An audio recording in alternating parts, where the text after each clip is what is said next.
Alhamdulillah. Oke, kita mulai saja ya Pak. Ini kelihatannya udah banyak Ustadz ini untuk peserta yang hadir dan kelihatan tidak hanya di teman-teman dari Taiwan saja, tapi ada berbagai negara kelihatannya dari teman-teman di luar Taiwan. Oke, kita mulai. Bismillahirrahmanirrahim. Assalamualaikum warahmatullahi wabarakatuh. Waalaikumsalam warahmatullahi wabarakatuh. Pemirsa TV Surya Formosa yang kami hormati dan kami cintai dan insya Allah dirahmati Allah Subhanahu Wa Taala. Alhamdulillah pada malam hari ini kita Santen virtual Ramadan Surya Formosa kembali hadir pada kajian malam hari ini. Insya Allah nanti akan disampaikan oleh Ustadz Dr. Insinyur Sukamta MT. Sebenarnya beliau adalah salah satu guru saya dan merupakan salah satu sosok inspirasi buat saya juga. Beliau sekarang adalah beraktivitas sebagai aktivitas beliau sekarang adalah Wakil Rektor 1 bidang akademik dan beliau juga sebagai dosen teknik mesin Universitas Muhammadiyah Jakarta. Untuk pendidikan beliau S1, S2, S3 diperoleh dari teknik mesin Universitas Gadjah Mada Yogyakarta, dan insya Allah pada malam hari ini beliau akan menyampaikan tentang ilmu adalah pemimpin amalan. Saya teringat dengan perkataan Mu'ad bin Jabal radhiyallahu an. Beliau mengatakan bahwa al ilmu imamul amal wal amalu tabi'uh. Ilmu adalah pemimpin amal dan amalan itu berada di belakang setelah adanya ilmu. Ini membuktikan bahwa ilmu lebih didahulukan daripada amalan. Nah, dan ulama hadis Al-Bukhari juga pernah berkata, al ilmu qabla qauli wal amali, bahwa ilmu sebelum berkata dan berbuat. Nah, secara jelasnya bagaimana pentingnya ilmu dan kenapa kita harus mempelajari ilmu sebelum kita melakukan sebuah tindakan perbuatan. Nah, insya Allah nanti akan secara detail disampaikan oleh Ustadz Sukamta kaitannya dengan keutamaan ilmu. Nah, semoga nanti Ustadz Sukamta langsung memberikan materi pada malam hari ini sekitar 30 menit dan nanti sekitar 15 menit nanti untuk tanya jawab. Moga Pak Ustadz Sukamta langsung saja. Ya, terima kasih. Assalamualaikum warahmatullahi wabarakatuh. Waalaikumsalam warahmatullahi wabarakatuh. Waalaikumsalam warahmatullahi wabarakatuh. Alhamdulillahirabbil alamin wassalatu wassalamu ala asrofil anbiya wal mursalin wa ala alihi wa sahbihi ajma'in. Para hadirin yang dimuliakan oleh Allah Subhanahu wa taala. Puji syukur hanya milik Allah Subhanahu wa taala. Salam dan salawat untuk baginda Rasulullah sallallahu alaihi wasallam. Sebelum saya lanjut, saya mau share materi dulu. Atau Pak Nabi bisa bantu saya share materinya, tadi sudah saya kirim kan? Oke, siap Ustaz. Mas Zidan. Ya, teman-teman sekalian, ini bukan mengisi pengajian, tapi sharing saja ya. Karena background saya juga bukan dari ilmu agama, background saya dari ilmu teknik, mulai dari S1 sampai S3, dan saya masih dalam taraf belajar juga untuk ilmu agama. Nah, tapi memang menjadi kewajiban kita untuk saling mengingatkan, dan mudah-mudahan ini adalah sarana terbaik bagi saya khususnya, dan mudah-mudahan juga bagi Anda sekalian, para pencari ilmu di negeri Subang, ya, dan mudah-mudahan Allah ridhoi kita semua. Dan ya, materi ini sudah saya share ke Mas Nardi dan Mas Zidan ya beberapa menit yang lalu. Iya, Pak. Sebelum sebelum acara ini kita mulai, dan mohon maaf tadi sempat terganggu secara teknis. Betul bahwa ilmu adalah pemimpin amalan.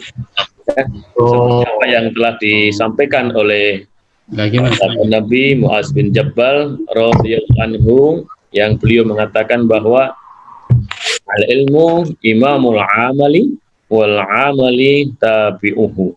Artinya bahwa ilmu adalah pemimpin amal dan amalan itu berada di belakang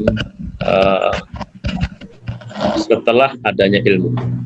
Itu ada di dalam kitab Al-Amru bil Ma'ruf wan Nahyu 'anil Munkar dalam hadis, ya.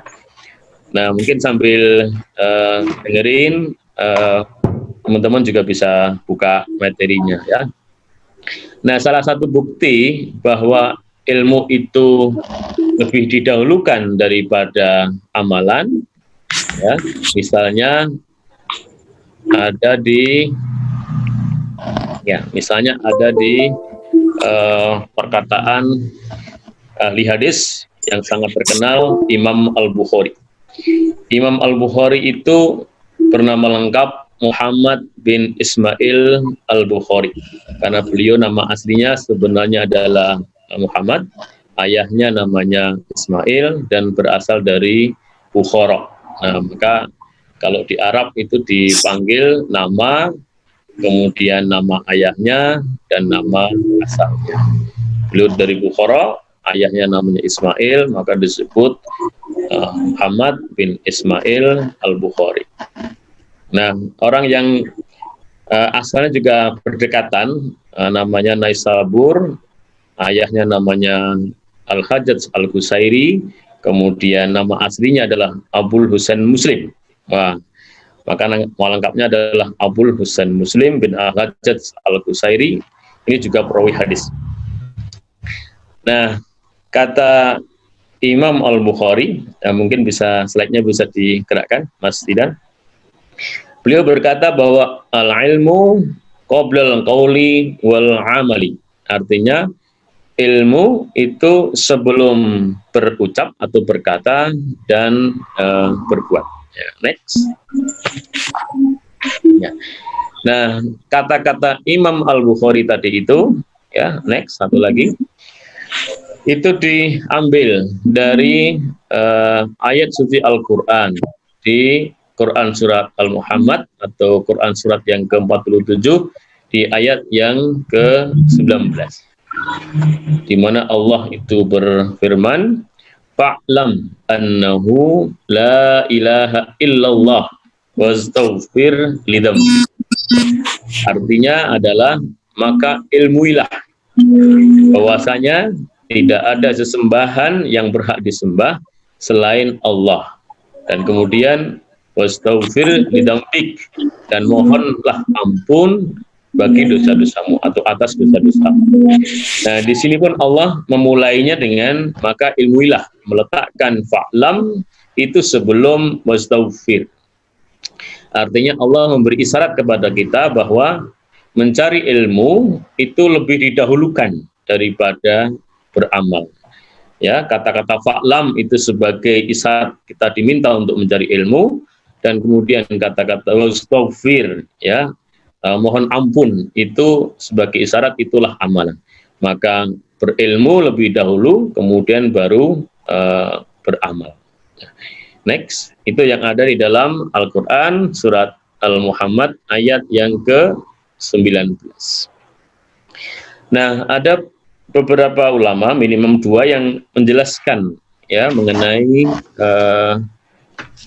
kalimat ini dan juga apa yang tadi dijelaskan oleh Imam Al-Bukhari. Misalnya Sufyan bin Uyainah rahimahullah itu berdalil dengan ayat ini untuk menunjukkan keutamaan ilmu, ya, sebagaimana dikeluarkan oleh Ibnu M di dalam kitab Al-Hilyah ketika menjelaskan biografi Sufyan dari Jalul Ar-Rabi An-Nafi darinya, bahwa Sufyan membaca ayat ini lalu kemudian mengatakan, tidaklah engkau mendengar bahwa Allah memulai ayat ini dengan mengatakan ilmuilah, ya, dan kemudian baru Allah memerintahkan untuk beramal, yaitu dengan kata-kata wastaghfir lidambik.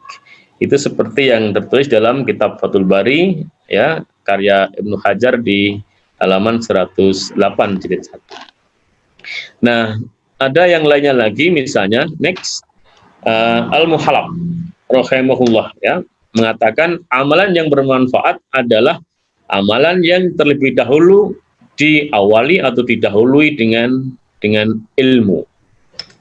Amalan yang di dalamnya tidak ada niat ingin mengharapkan ganjaran atau balasan hanya dari Allah Subhanahu wa taala dan merasa telah berbuat ikhlas, maka ialah bukan amalan, ya.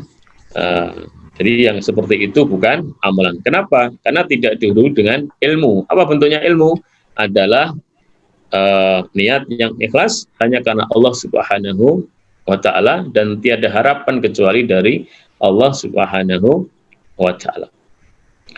Nah, berikutnya ada yang namanya Ibnu Munir, ya, rahimahullah.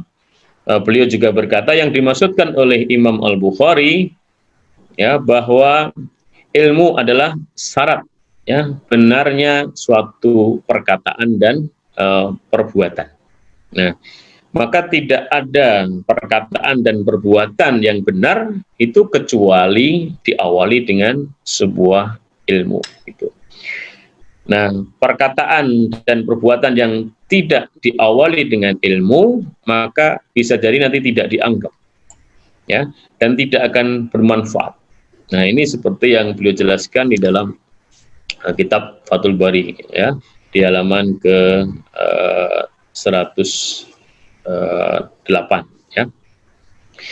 Nah, maka nanti kalau kita tarik, ya, ke dalam implementasi dalam kehidupan sehari-hari pun begitu. Demikian juga kalau kita kaitkan dengan permasalahan COVID-19, ya.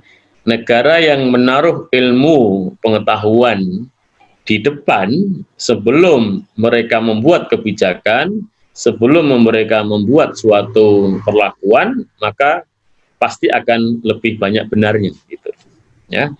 Nah, tapi yang tidak menempatkan ilmu pengetahuan dan hasil riset sebelumnya, sebelum mereka membuat kebijakan atau membuat perlakuan, maka pasti akan banyak salahnya, gitu, ya. Nah, hadirin sekalian, keutamaan ilmu ini yang luar biasa, ya. Ada banyak keutamaan-keutamaan ketika kita itu mampu menempatkan ilmu di atas perkataan dan perbuatan, gitu. Nah, antara lain, ya, ini karena waktunya pendek, saya singkat-singkat, ya. Next, ya. Nah, misalnya adalah bahwa Allah menjanjikan kepada orang-orang yang berilmu itu derajat yang tinggi. Tidak saja di akhirat kelak, tapi juga di dunia ini, orang-orang yang berilmu itu akan diangkat derajatnya oleh Allah Subhanahu wa ta'ala. Ya, misalnya ada dalam Al-Qur'an surat Al-Mujadalah ayat yang ke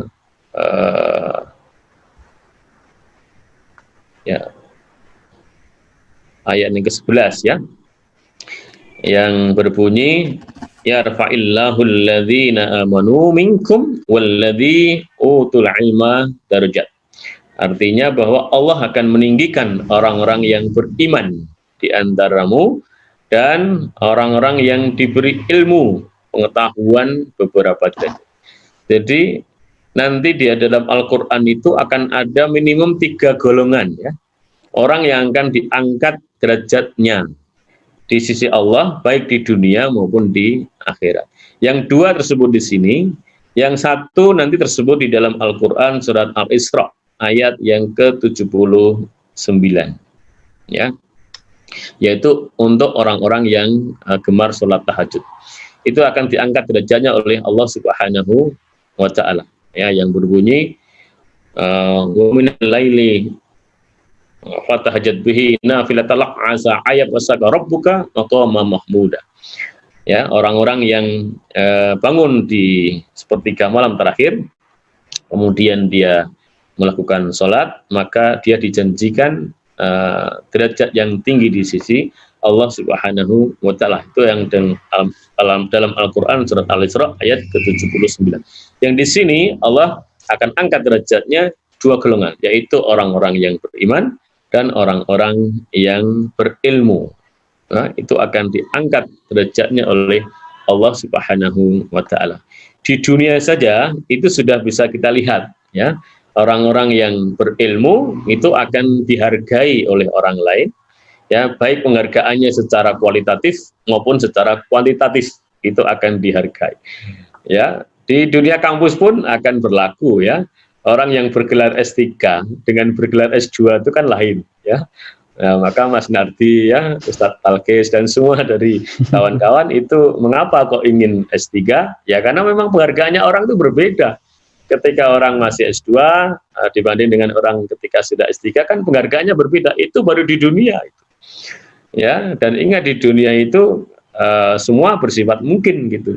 Beda dengan di akhirat, dan Allah tidak pernah ingkar janji. Di akhirat hukumnya berlaku pasti, kalau di dunia hukumnya berlaku mungkin. Nah, yang mungkin saja sudah bisa kita lihat gitu, bahwa orang-orang yang berilmu itu diangkat derajatnya oleh Allah Subhanahu wa taala di mata sesamanya ya di bumi ini maupun kelak nanti ketika sudah di akhirat, itu jauh lebih tinggi penghargaannya ya dibandingkan dengan penghargaan yang diberikan di akhirat. Itu balasan bagi orang-orang yang berilmu gitu. Nah, yang kedua, seseorang yang berilmu itu seperti orang yang terkumpul padanya cahaya yang bisa dimanfaatkan oleh orang lain ya, baik untuk urusan agama maupun untuk urusan keduniaan gitu. Nah, maka kemudian banyak orang mendatangi orang-orang yang berilmu ya untuk bertanya, untuk mencari pencerahan. Kenapa dia mencari pencerahan? Karena sumber ilmu itu sumber cahaya. Nah, maka supaya dia mendapat pencerahan, maka dia mendekati cahaya itu, yaitu orang-orang yang berilmu. Itu dianggapnya orang yang penuh dengan cahaya. Nah, sehingga orang itu bisa menerangi orang lain gitu. Ya, itu ya. Manfaat kedua ya. Dan kita bisa lihat dari hadis yang sangat terkenal sekali yang menceritakan tentang bagaimana keutamaan ilmu ini. Ya, ada seorang Yahudi yang ingin bertobat setelah membunuh 99 orang, gitu ya. Kemudian dia terpetik hatinya untuk bertobat dan menemui seseorang. Dan kebetulan yang ditemui itu adalah seorang ahli ibadah. Nah, ahli ibadah ini digambarkan di situ tidak begitu berilmu, tapi dia rajin beribadah. Maka ketika ditanya, "Hai ahli ibadah, aku ingin bertobat," gitu. Apa jawabannya? "Oh, kamu dosa kamu tuh terlalu banyak, tidak bisa ini diterima tobatmu nih." Nah, maka kemudian ahli ibadah itu dibunuh sekalian sama si orang Yahudi ini. Nah, sehingga genaplah 100 orang yang dibunuh itu. Ya, nah kemudian dia terus ya ingin mencari orang yang tepat di mana bisa memberikan jawaban itu, dan ketemulah orang yang berilmu ya. Ketika ketemu orang yang berilmu, dia bertanya, "Apakah masih ada pintu tobat untukku yang sudah membunuh 100 orang ya, berbuat jahat banyak sekali?" Nah, orang yang berilmu ini cukup ya namanya berilmu, jadi wawasannya luas gitu ya. Dia jawabannya adalah jawaban-jawaban yang menyejukkan. Oh, masih, Allah itu Maha Pengampun lagi Maha Penyayang. Maka kemudian dia tunjukkan, memang tempatmu itu tidak begitu baik untukmu, lingkunganmu tidak begitu baik untukmu, maka pergilah ke tempat yang lingkungannya lebih baik.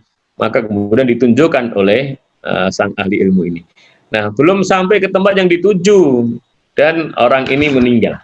Apa cerita akhirnya? Dia digolongkan untuk ahli surga, bukan ahli neraka. Padahal belum sampai ke tempat yang ditujunya. Nah, itulah penghargaan Allah atas ilmu itu ya, Masya Allah. Jadi luar biasa ilmu ini, maka Anda tidak rugi ya, walaupun jauh-jauh dari Indonesia ke Taiwan atau ke negeri yang lainnya. Ustadz Talkis itu di Malaysia dan bisa jadi di negeri-negeri yang lainnya ya, mencari ilmu ya tidak ada ruginya, kemanapun itu tidak ada ruginya ya, karena Allah akan mengangkat derajat orang-orang yang berilmu dan akan menjadikan dirinya penuh dengan cahaya yang akan bisa menerangi orang lain. Itu yang kedua. Nah, yang ketiga ya, ilmu itu warisan para nabi ya. Nabi, hampir semua nabi itu tidak meninggalkan harta benda ya, mulai dari Nabi Ibrahim alaihissalam sampai Nabi Muhammad SAW itu tidak banyak meninggalkan harta benda ya. Nah, yang diwariskan oleh para nabi adalah ilmu gitu ya. Ya, misalnya ada di dalam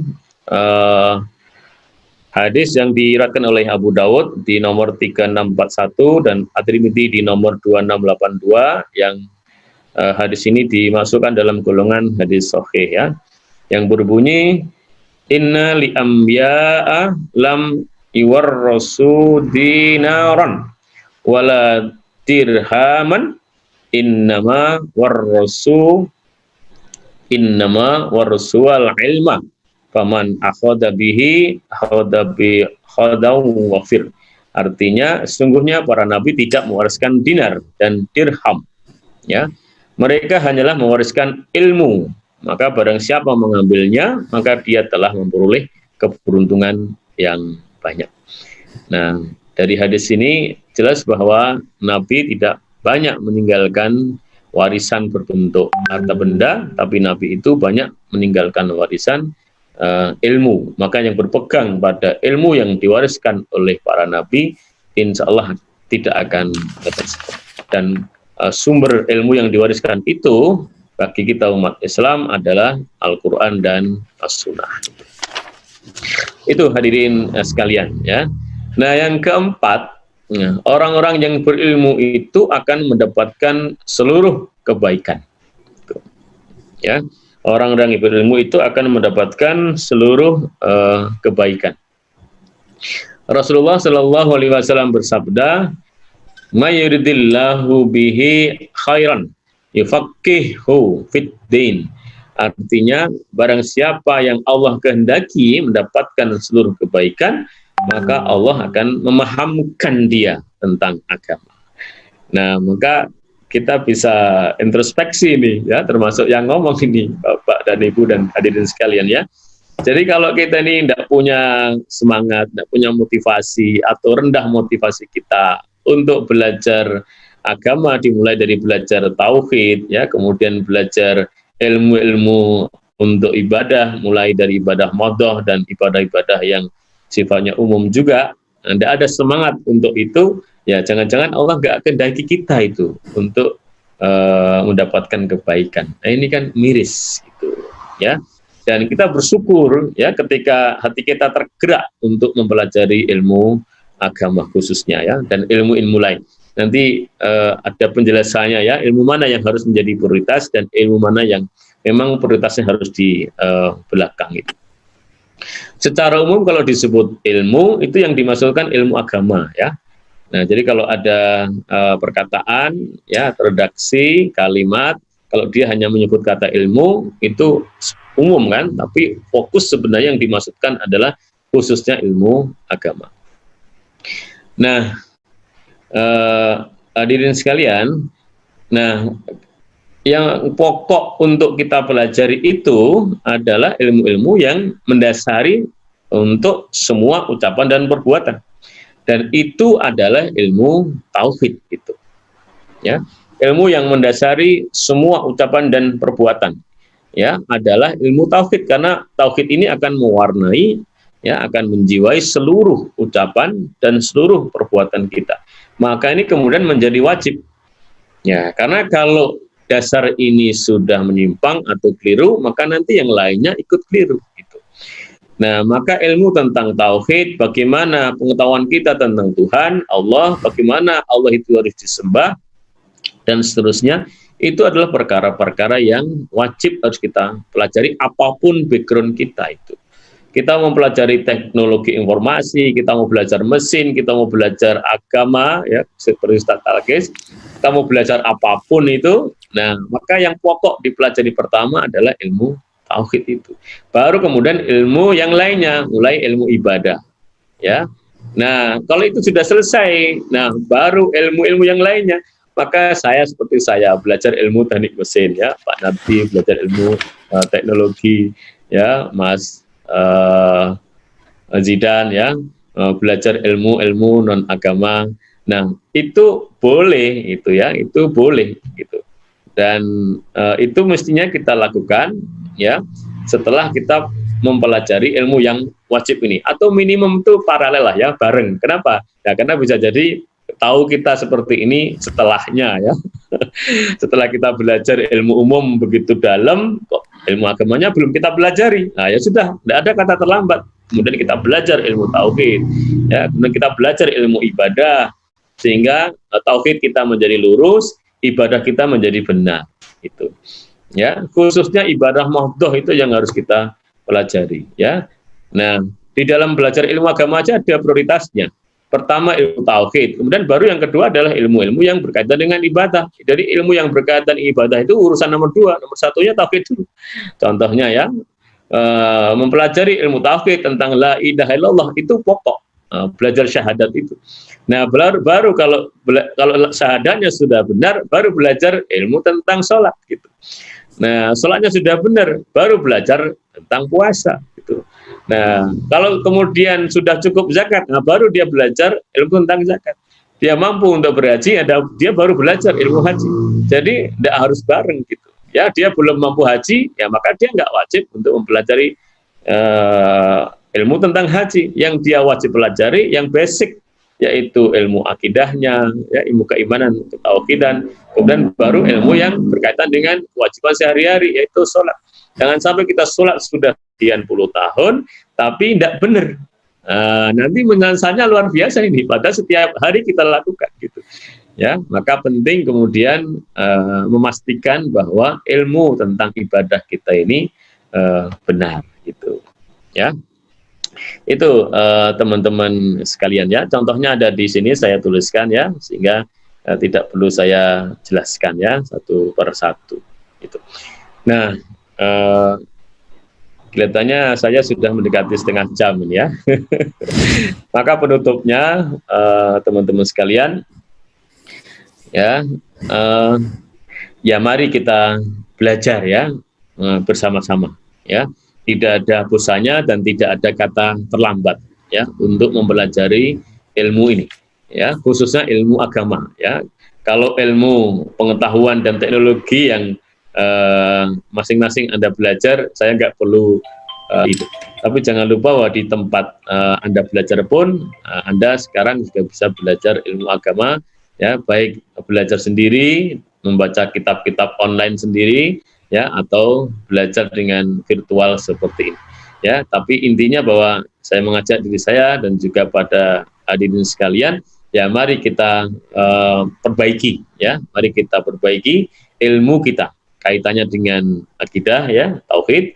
Yang kedua kaitannya dengan amalan keseharian ya, sholat kita, puasa kita ya, insya Allah zakat dan haji kita. Nah, baru amal-amal soleh yang lainnya termasuk ilmu pengetahuan teknologi yang kita pelajari itu boleh-boleh saja kita pelajari sampai dalam, dan pertanyaannya pun nanti berbeda loh ya. Kalau ilmu yang kaitannya dengan tauhid, ibadah keseharian ya, ibadah wajib ini pertanyaannya akan banyak itu. Ya, tapi kalau ilmu pengetahuan yang kita pelajari sampai ke negeri seberang ya, itu pertanyaannya mungkin singkat. Apa manfaat setelah Anda belajar itu untuk sesama manusia? Nah, nggak akan ditanya lagi, ini gimana menyelesaikan persamaan diferensialnya gitu.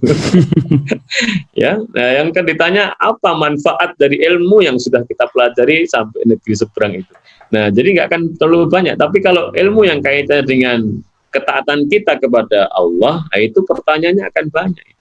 Nah, maka ya mari kita manfaatkan ya waktu kita semaksimal mungkin untuk memperdalam ilmu kita. Nah, khususnya ilmu berkaitan dengan agama yang kita anut ini. Ya, mudah-mudahan Allah berikan ridho kepada kita dan semua kita digolongkan pada orang-orang yang berilmu sekaligus orang-orang yang memiliki ucapan dan amal yang sesuai ya, yang benar sehingga diterima oleh Allah Subhanahu wa Ta'ala. Saya kira itu ya diskusi, apa namanya, pengantar diskusinya. Materi lengkap nanti bisa dibaca dan saya lebih suka diskusi aja ini ya. Terima kasih Pak Nardi. Ya, matur nuwun Ustaz Kamto. Untuk selanjutnya mungkin dari teman-teman yang ingin menanyakan hal kaitannya dengan keutamaan ilmu, mungkin langsung saja bisa lewat WA ya, chatting ataupun langsung lewat audio. Monggo dari teman-teman silahkan. Ada? Silahkan.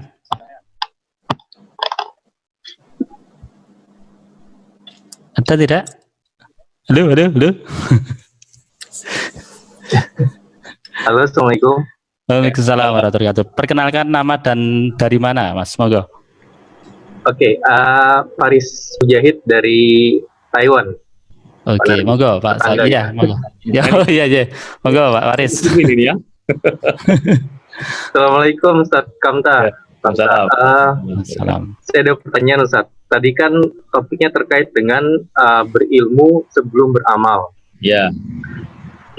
Seringkali kita menemui di lapangan, entah itu di desa atau bahkan kondisi kita sekarang seperti di perantauan, di mana akses untuk mencari orang berilmu atau narasumber untuk mengisi pengajian itu kadang terbatas.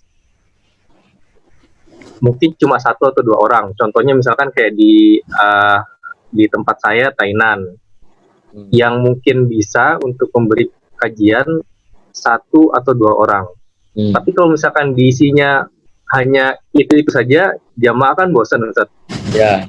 Nah, sementara yang lainnya itu masih istilahnya apa ya, abu-abu. Ya mungkin ada ilmunya, cuma nggak pede. Nah itu bagaimana, Ustaz? Jadi mungkin ilmunya belum nyampe, cuma kalau misalkan yang ngisi itu aja, jamaah juga bosan. Jadi apakah merotasi, misalkan ya nggak apa-apa lah ilmunya setengah-setengah, yang penting rotasi itu bagaimana pendapat? Ya. Jadi Mas Faris ya, memang belajar yang paling baik kalau kita ikuti sejarah para sahabat ya, berguru yang baik itu memang dengan guru ya, dan guru terbaik itu ya yang hidup, maksudnya itu prioritas pertama kita, kalau kita berguru ya. Makanya Anda juga ke negeri seberang itu kan dalam rangka mencari profesor ya, mencari guru gitu. Nah, tapi kalau guru yang hidup dan bisa kita dekati itu tidak ada, nah maka kita bisa tafsirkan guru itu adalah sumber ilmu.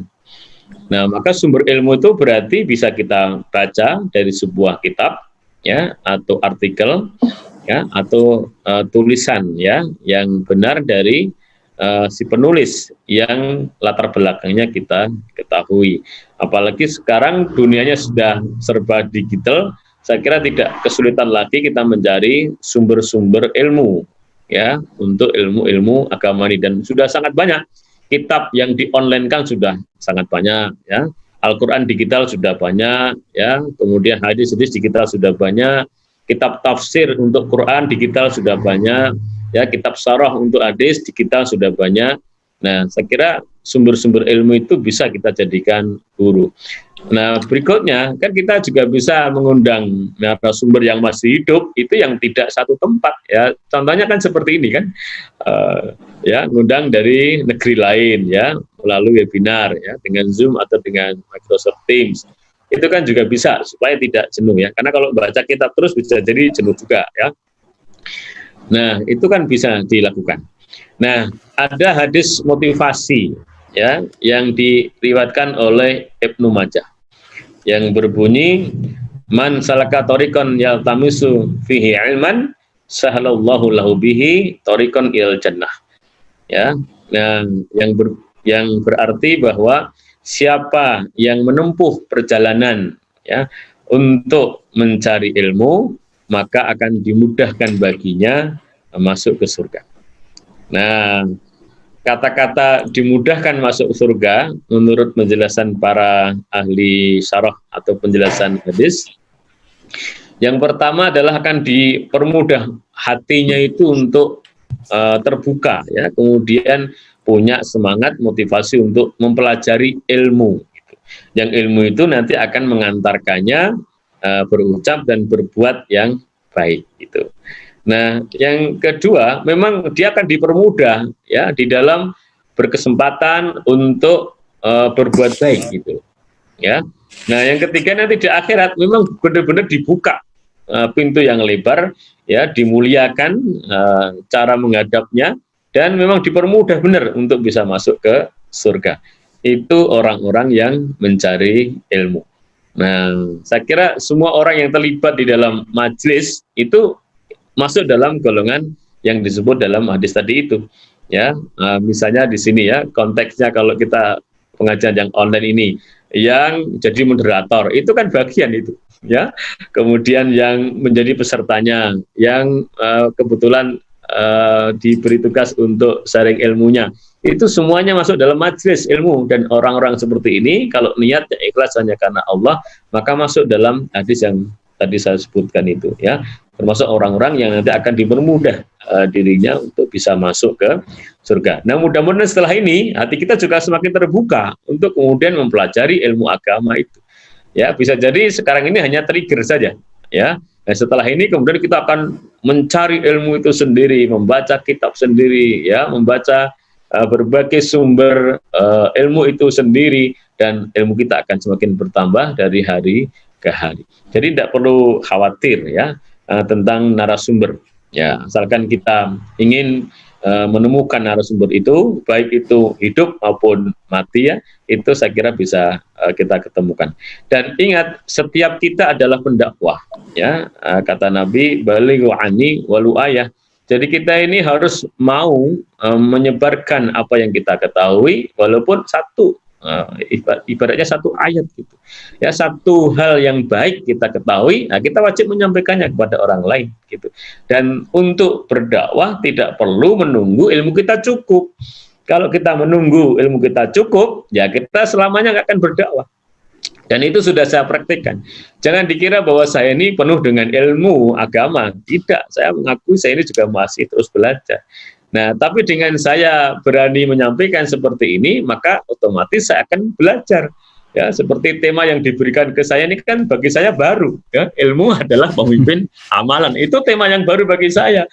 Nah, tapi saya terima tantangan ini. Ya, kemudian saya cari referensi, dan saya memang baca beberapa referensi. Yang utama saya belajar dari Abdullah Twasikal, ya, di Gunung Kidul, ya, dari romaset.com itu.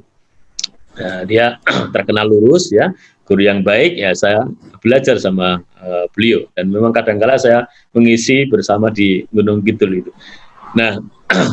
Nah, begitu saya kira Mas Faris, ya. Jadi kita belajar sambil kita juga berdakwah, karena begitu kita sampaikan pada orang lain akan menancap kuat di dalam pemikiran kita, dan kita cenderung terkontrol untuk melaksanakan apa yang tadi kita dakwahkan itu. Tapi kalau kita cukup baca sebagai pengetahuan, tidak pernah kita amalkan, tidak ada yang ngontrol. Jadi ilmu kita nggak mengontrol perbuatan kita, gitu. Ya, nah, sehingga mudah-mudahan ini bisa menjadi motivasi, ya, bagi kita semua, ya, untuk mencari ilmu dan sekaligus untuk berdakwah. Nah, maka kalau si Taiwan ada 20 orang kan bisa diputar aja itu, ya. Ya, bisa diputar masing-masing baca. Kalau perlu kitabnya jelas, ya, misalnya belajar tentang kitab Fathul Bari jilid 1, mulai dari jilid 1, urut aja gitu, ya. Nah, ya, ini tuh untuk sesi 1 misalnya yang bertugas siapa? Pak Nardi. Waktu 1 minggu pelajari, nanti sampaikan dengan slide proyektor, kita bahas. Nah, gitu. Nanti minggu berikutnya kasih Mas Faris, kan? Lagi. Nah, belajar dari bab sekian, halaman sekian, halaman sekian, bikin presentasinya, sharing, nah, gitu. Nanti insya Allah dengan begitu semua akan belajar bersama, dan saya yakin, ya, kemampuan bapak-bapak ini sudah teruji, TOEFL-nya sudah teruji, TPA-nya sudah teruji, jadi insya Allah tidak ada masalah itu, ya, untuk kita belajar sekaligus untuk berdakwah, sehingga ilmu kita menjadi lengkap, ya. Ingat kata-kata Profesor Habibie almarhum, ya, dia sudah belajar ilmu teknologi sampai ke Jerman, ya, luar biasa lah ilmu beliau itu. Tapi apa di akhir-akhir masa tuanya berkata, ya, dia merasa nggak punya apa-apa. Dia nggak merasa yang dia pelajari itu nggak begitu, nggak tinggi, maksudnya manfaatnya. Nah, dia baru merasa bahwa ilmu agama itu yang sangat dia butuhkan di akhir-akhir usianya. Maka di akhir-akhir usianya belum banyak sekali mempelajari ilmu agama. Ya, itu. Nah, mumpung semua masih muda, ya, ini kan rata-rata masih di bawah 50 tahun ini. Pak Nardi itu baru 49. Kurangi 10, ya. Iya. Jadi jangan sampai kita sudah usia 59 atau 60 baru butuh ilmu agama, terlambat itu nanti.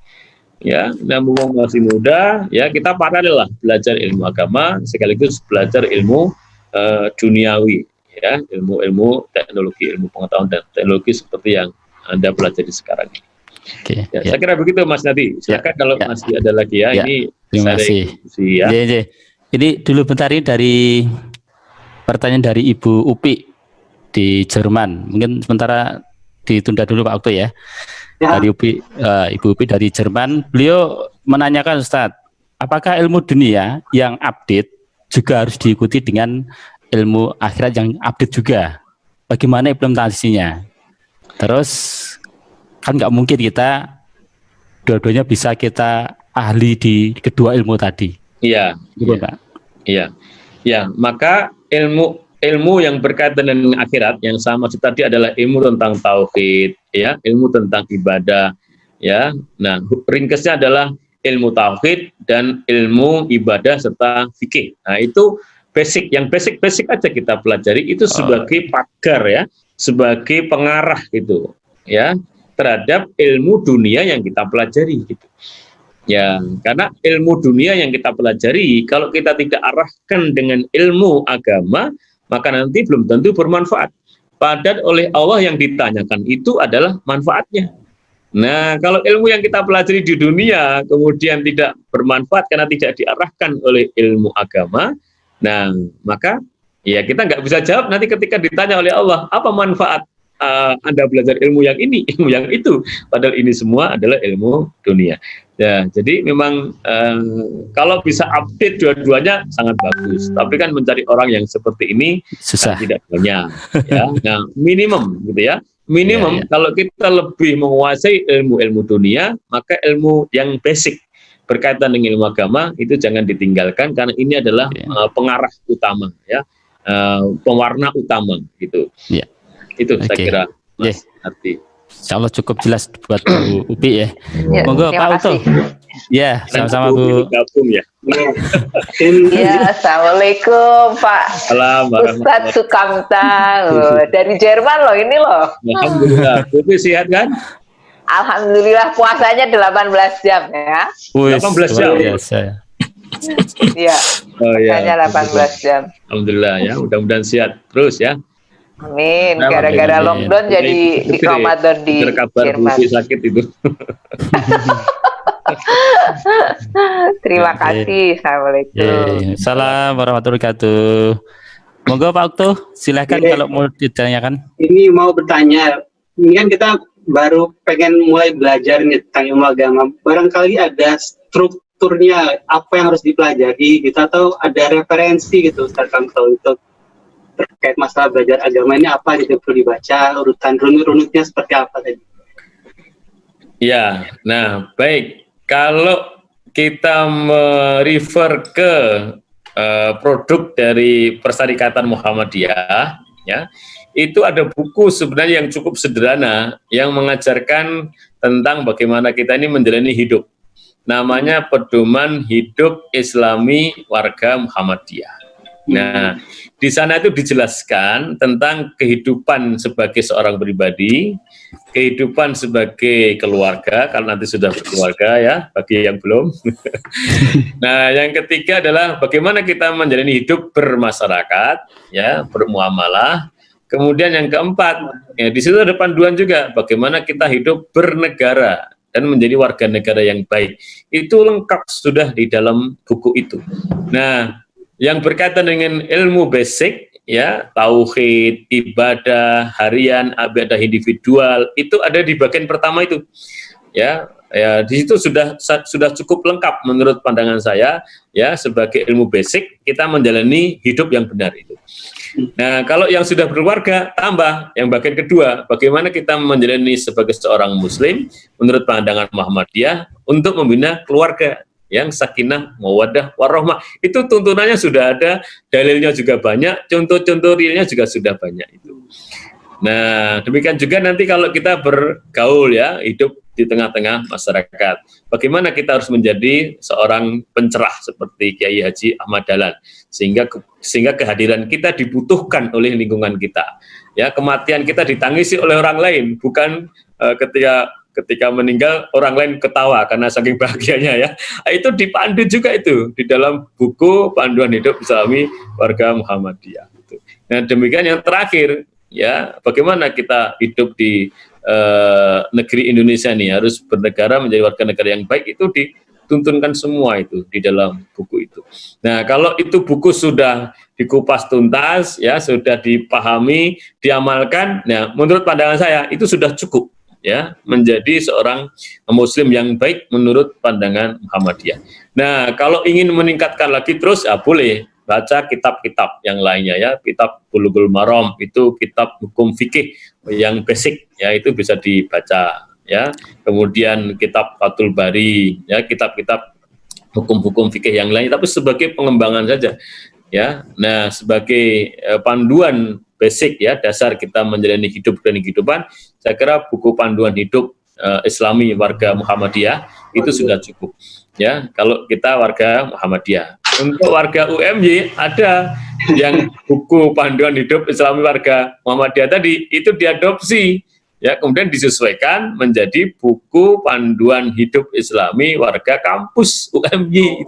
Nah, itu ada bukunya dan ada pedoman teknisnya gitu, ya. Nah, itu sudah ada bukunya. Hanya saja kalau dibagi pada para dosen itu rata-rata diterima tapi belum tentu dibaca, itu masalahnya. Nah, itu ya, saking saya perhatiannya, ya, teman-teman sekalian, itu yang PHIWM itu saya sampai membuat slide-nya, ya. Saya buat slide seperti yang saya share kepada teman-teman sekalian ini, dan saya ajarkan rutin, ya, sebulan sekali di Kecamatan Ngaglik. Untuk warga Muhammadiyah Ngaglik, saya ngajar itu, khusus ngajar itu setiap bulan sekali. Nah, itu Pak Faris, udah tadi itu bisa dipakai nanti. Nah, bisa. Nah, nanti slide saya, ya, file slide saya, itu bisa saya share kepada teman-teman di sini dengan buku lengkapnya. Ada buku lengkapnya dalam bentuk PDF. Jadi kalau di dalam slide saya kurang, bisa refer ke sumber aslinya, ya, dan bisa dilengkapi dengan referensi yang lainnya lagi. Ini boleh, ya. Nah, itu kemudian kita pahami, ya. Setelah paham, kemudian baru kita berusaha amalkan. Itu saya kira sudah sangat cukup kalau kita mengamalkan buku panduan hidup Islami warga Muhammadiyah. Terima kasih Pak Kamto. Ya. Ya. Oke, makasih Ustadz Kamto. Mungkin ini satu pertanyaan lagi Ustadz. Ya. Dari Mas Hari Abdul Hakim. Ya. Mohon pencerahannya Ustadz. Saya teringat dari satu peribahasa dalam bahasa Arab yang maknanya belajarlah karena setiap manusia terlahir dalam keadaan tidak berilmu. Pertanyaan saya, bagaimana ajaran Islam dan sunnah Rasul terkait pendidikan anak kita? Yang saya sendiri sebelumnya masih seorang thalabul ilmi. Mohon pencerahannya Ustadz. Monggo Ustadz Kamto. Ya, bagi orang tua, boleh mengawali mendidik anak itu ketika masih dalam kandungan, ya, dan ini banyak orang yang meriwayatkan, ya, kemudian menceritakan bahwa secara psikologis kondisi kejiwaan orang tua, ya, pikiran orang tua ketika sedang hamil itu ada pengaruhnya terhadap sang janin. Itu menurut pandangan spiritual, ya, keagamaan. Nah, secara fisik Bu Upi itu ahlinya itu, ya, yang dokter spesialis kandungan SPUG, ya. Nah, kemudian nanti setelah lahir, nah, orang tua lah yang punya kewajiban untuk mendidiknya. Kapan anak itu punya kewajiban untuk mencari ilmu? Ya, ketika sudah balik sebenarnya. Kenapa? Karena ya amal dia itu dihitungnya ketika mulai balik itu, ya, yang ditandai dengan menstruasi untuk perempuan, ditandai dengan mimpi basah kalau laki-laki. Nah, makanya yang akan menjadikan anak itu baik atau buruk, ya, masuk dalam golongan Majusi, Yahudi atau Nasrani, itu orang tuanya, ya. Nah, jadi kalau pertanyaannya kapan mulai belajar mencari ilmu si anak itu, ya, jawabnya kalau kewajiban bagi si anak, ya, ketika balik. Tapi bahwa kewajiban orang tua untuk mendidiknya ketika masih kecil, gitu, ya. Mulai dari saat kandungan boleh mendidiknya, boleh, ya, banyak dibacakan Al-Quran ketika masih dalam kandungan, ya, banyak berdoa kepada Allah, ya, banyak sentuh perutnya itu, ya, sambil dikasih kasih sayang. Itu kan bagian dari proses pendidikan dari orang tua kepada anaknya. Itu saya kira Mas Nardi ya. Ya, terima kasih Ustadz.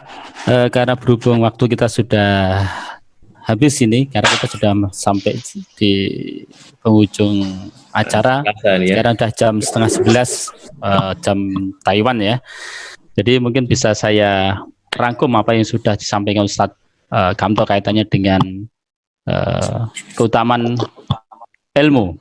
Salah satunya adalah dia akan diangkat oleh Allah derajatnya di dunia pun di akhirat. Yang kedua, dia akan menjadi manfaat, memberikan cahaya, memberikan manfaat bagi orang lain. Yang ketiga adalah mendapatkan keberuntungan. Dan yang terakhir adalah dia akan mendapatkan kebaikan-kebaikan. Itu mungkin salah satu yang saya rangkum kaitannya dengan keutamaan ilmu. Nah, sebelum saya tutup, mungkin Ustadz Kamto akan menyampaikan kalimat penutup untuk acara kajian hari ini. Monggo Ustadz. Ya, baik. Terima kasih sudah bergabung dan mudah-mudahan kita semua diberi kesehatan ya, diberi kesempatan untuk terus meningkatkan ilmu kita, dan dengan ilmu itulah kita akan dibukakan oleh Allah Subhanahu wa Ta'ala untuk bisa berucap dan berbuat yang benar, sehingga semua amal kita itu nanti diterima ya dan diridhoi oleh Allah Subhanahu wa Ta'ala, karena semua amal tanpa ilmu ya tidak akan bermanfaat dan tidak akan diterima oleh Allah Subhanahu wa Ta'ala. Mudah-mudahan ada manfaatnya apa yang saya sampaikan. Kalau ada kekurangannya, saya mohon maaf yang sebesar-besarnya ya. Bila taufik wa hidayah. Wassalamualaikum warahmatullahi wabarakatuh.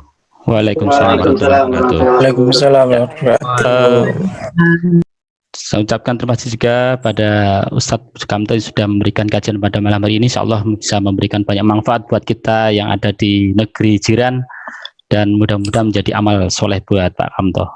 Dan saya ucapkan juga terima kasih pada teman-teman semua yang sudah bergabung pada malam hari ini, dan alhamdulillah cukup banyak untuk peserta hari ini.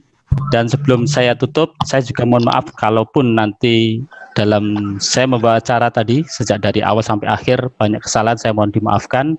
Tapi untuk melengkapi pada acara ini, mungkin bisa kita on-kan semua untuk kameranya, biar kita ambil dari admin kita untuk di screenshot.